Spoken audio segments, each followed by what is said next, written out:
Selamat datang kembali di channel YouTube saya, Charles Lee. Pada kesempatan kali ini saya akan membahas trio nikel, ada Antam, Inco, dan Tins. Buat teman-teman yang baru pertama kali join atau baru pertama kali mampir ke channel YouTube saya ucapkan selamat datang, selamat menonton. Semoga informasi yang saya sampaikan melalui video-video yang saya buat bisa bermanfaat buat teman-teman dalam membantu pengambilan keputusan. Buat teman-teman yang sudah like, share, dan subscribe channel YouTube saya ucapkan terima kasih banyak atas support dan dukungannya sehingga channel ini bisa berkembang menjadi lebih baik lagi. Oke, tanpa berpanjang lebar lagi, kita langsung masuk ke pembahasan untuk trio nikel. Ada Antam, Inco, dan Tin. Sebelum kita masuk ke trio nikel ini, kita coba cek untuk harga nikelnya hari ini ya. Ini melalui investing.com. Untuk harga nikelnya ini sudah mulai naik kembali ya, menyentuh level per hari ini, per video ini dibuat itu di level 2543 atau naik 1,72%. Nah, kenaikan ini menjadi sentimen positif untuk trio nikel, baik Antam, Inco maupun Tins. Seperti itu.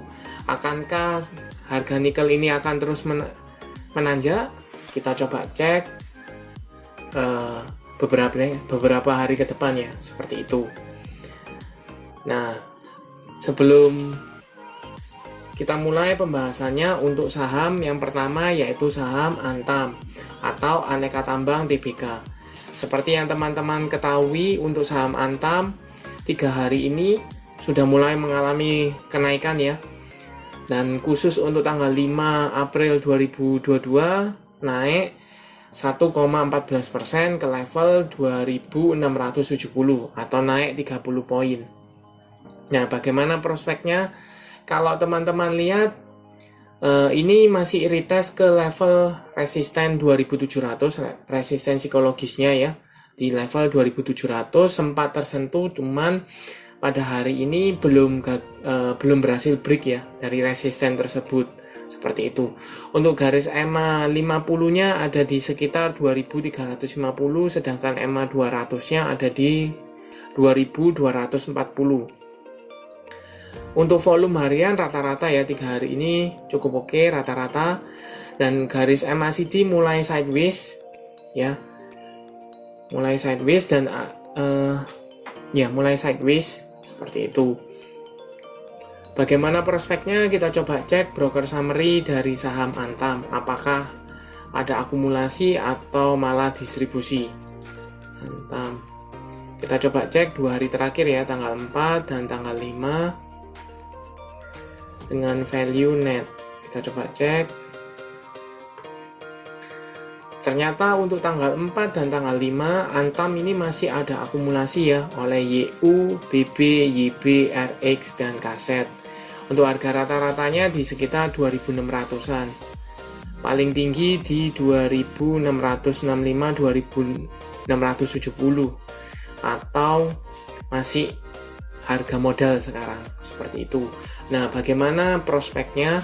Kalau saya lihat garis MACD, garis EMA dan MACD cenderungnya ini masih uptrend ya, masih uptrend seperti itu. Kemudian ada akumulasi, maka mengindikasikan ada kemungkinan untuk saham Antam ini masih akan mengalami kenaikan.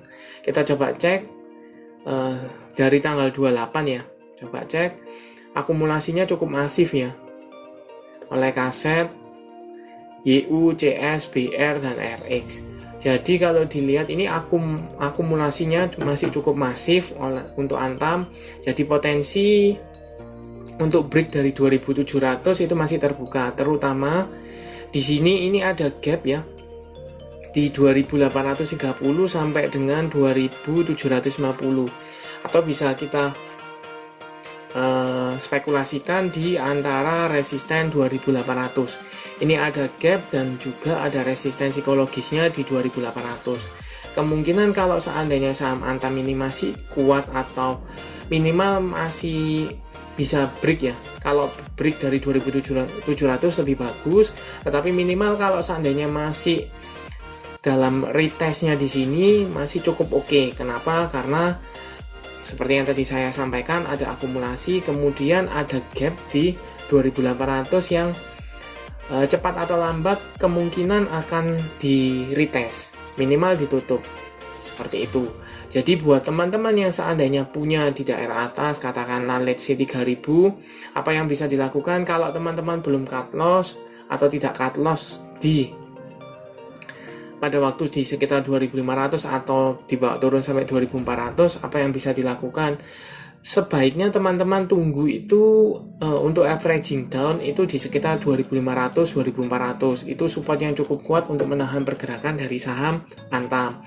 Tetapi kalau seandainya belum cut loss atau masih hold, it's okay karena ini saham cukup bagus, masih uptrend, strong uptrend. Jadi di hold masih okay. Tetapi lebih baik kalau seandainya saham Antam ini confirm break dari 2700, teman-teman bisa averaging down tambah di 2700 supaya averaging price-nya berkurang untuk target minimal di 2800, mengurangi harga averaging price-nya teman-teman kalau mau. Kalau tidak mau tidak apa-apa, teman-teman tunggu hold karena kemungkinan akan dijemput seperti itu. Nah, buat teman-teman yang belum punya bagaimana? Kalau buat teman-teman yang belum punya, bisa buy on breakout di 2700 sama ya. Buy on breakout di 2700 untuk target terdekat di sekitar 2800 sampai 2830. Seperti itu untuk saham Antam. Kita lanjut untuk saham kedua, ada Inco atau Vale Indonesia. Untuk saham Inco atau Vale Indonesia tanggal 5 April 2022 mengalami koreksi ya, koreksi tipis ke level 6.950 ke level atau 0,36% ya, turun 0,36%. Bagaimana potensinya? Ini sama dengan Antam ya, masih uptrend. Garis EMA 50-nya ada di 5.750, EMA 200-nya ada di sekitar 5.125. Kemudian garis MACD masih mengarah ke atas, volume harian pada waktu koreksi ini mengecil ya. Kemarin sempat membentuk doji, hari ini gap up dan koreksi. Seperti itu. Tetapi volume harian hari ini relatively masih kecil ya dibanding 2 hari terakhir. Kita coba cek untuk broker summary-nya dari saham Inco.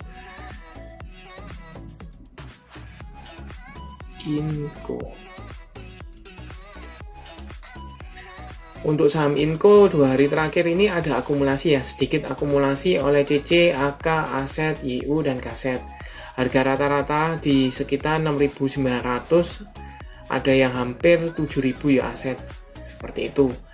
Nah, bagaimana potensinya? Kalau dilihat ini masih akumulasi ya. Akumulasi kita coba cek dulu. Dari Senin kemarin tanggal 28. Ini akumulasinya cukup masif ya. Akumulasi cukup masif oleh CC, CS, DX, YB, dan BK. Jadi masih ada akumulasi seperti itu. Walaupun tanggal 5 ini kalau dicek ini ada distribusi ya, sedikit distribusi ya. Ya, jadi ada sedikit distribusi di tanggal 5. Ini kalau menurut saya cukup wajar. Kenapa? Karena level 7000 ini level resisten yang cukup kuat untuk menahan pergerakan dari Inco ya. Jadi area-area TP, jadi bisa buat teman-teman sudah bisa manfaatin kalau seandainya saham Inco ini gagal bertahan atau gagal break dari level 7000, teman-teman bisa taking profit area-area TP di sana. Tetapi mengingat ada akumulasi cukup masif sebelum-sebelumnya ya, cukup masif dan belum didistribusikan secara masif, ada potensi untuk saham Inco ini masih masih diangkat seperti itu. Jadi kalau menurut analisa saya pribadi, lebih baik wait and see dulu untuk saham Inco. Wait and see kenapa? Kalau teman-teman sudah punya di daerah bawah dan Inco ini berhasil break dari level 7000, teman-teman masih hold saja, masih oke. Pasang trailing stop seperti seperti itu.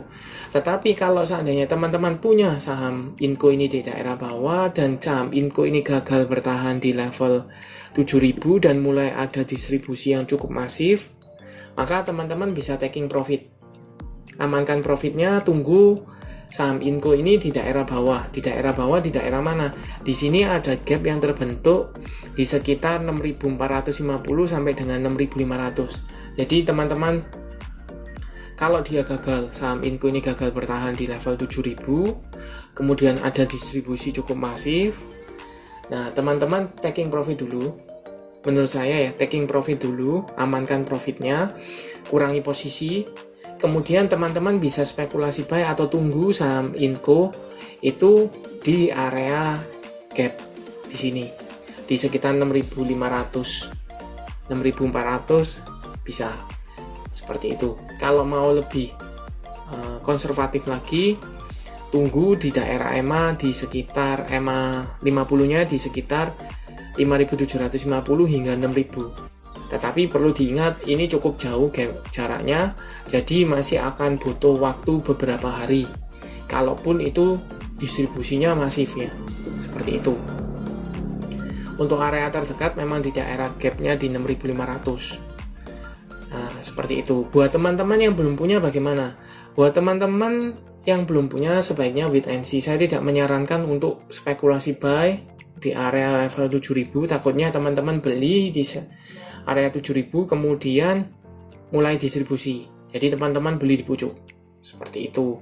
Jadi sebaiknya wait and see dulu. Buat teman-teman yang sudah punya, bisa pertimbangkan taking profit di area 7.000 kalau seandainya saham Inco ini menunjukkan tanda-tanda ada distribusi cukup masif, kemudian gagal bertahan di level 7.000. Itu untuk saham Inco. Bagaimana prospeknya untuk saham TINS atau saham ketiga kita atau TIMA TBK? Untuk TINS sendiri atau TIMA TBK tanggal 5 April 2022 mengalami koreksi tipis ya, 0,26% ke level 1940. Nah, untuk saham TINS sendiri ini ada kabar gembiranya ya. Kabar gembiranya kenapa? Saham TINS ini sudah confirm break dari level 1900-an di sini.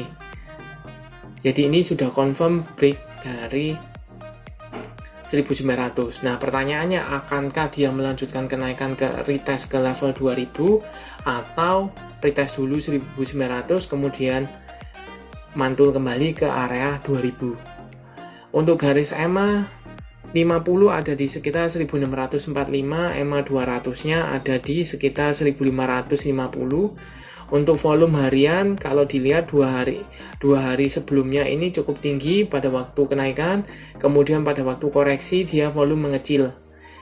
Ini menunjukkan menurut saya koreksi sehat ya, koreksi sehat, tidak perlu khawatir. Untuk garis MACD masih mengarah ke atas, seperti itu. Kita coba cek broker summary dari saham TINS. Apakah ada distribusi atau akumulasi? Sepertinya distribusi. Oh, tidak. Cukup netral ya. Untuk tanggal 5 cukup netral. Kita coba cek dari tanggal 4, 2 hari terakhir. Untuk dari tanggal 4 sampai tanggal 5 ini ada sedikit akumulasi ya. Sedangkan tanggal 5-nya itu cukup netral. Seperti itu. Kalau dilihat dari seminggu yang lalu, tanggal 28, kita coba cek broker summary, ini jelas ada akumulasi yang cukup masif ya. Jadi ada BK, AK, DX, ZP, dan YU. Ini harga rata-rata di sekitar 1800-an ya. Tertinggi di 1870-an oleh AK. Jadi posisi mereka sekarang floating profit seperti itu. Nah, bagaimana prospeknya? Menurut saya, kalau teman-teman sudah punya di daerah bawah, hold saja saham ini selama masih bertahan di level 1900, itu masih cukup oke. Potensinya masih diangkat untuk retest minimal ke level 2000 itu terbuka. Seperti itu. Buat teman-teman yang belum punya bagaimana? Kalau buat teman-teman yang belum punya, dilihat dari harganya, posisi sekarang 1940 dengan target di 2000 kemungkinan kecil ya, maksudnya kalau teman-teman entry sekarang bisa untuk fast trade, tapi untuk swing trade di level 2000 teman-teman bisa hanya 5%-an, sekitar 5-6%-an. Tapi kalau teman-teman turun, harga sahamnya TINS turun dari 1900, teman-teman harus disiplin cut loss. Kalau memang mau, harus disiplin seperti itu. Targetnya di resisten 2000 seperti itu. Titik entry-nya sebaiknya di area-area dekat dengan 1900. Boleh di 1900-nya, boleh di 1920, is okay. 25 itu masih cukup oke di sana. Tuh.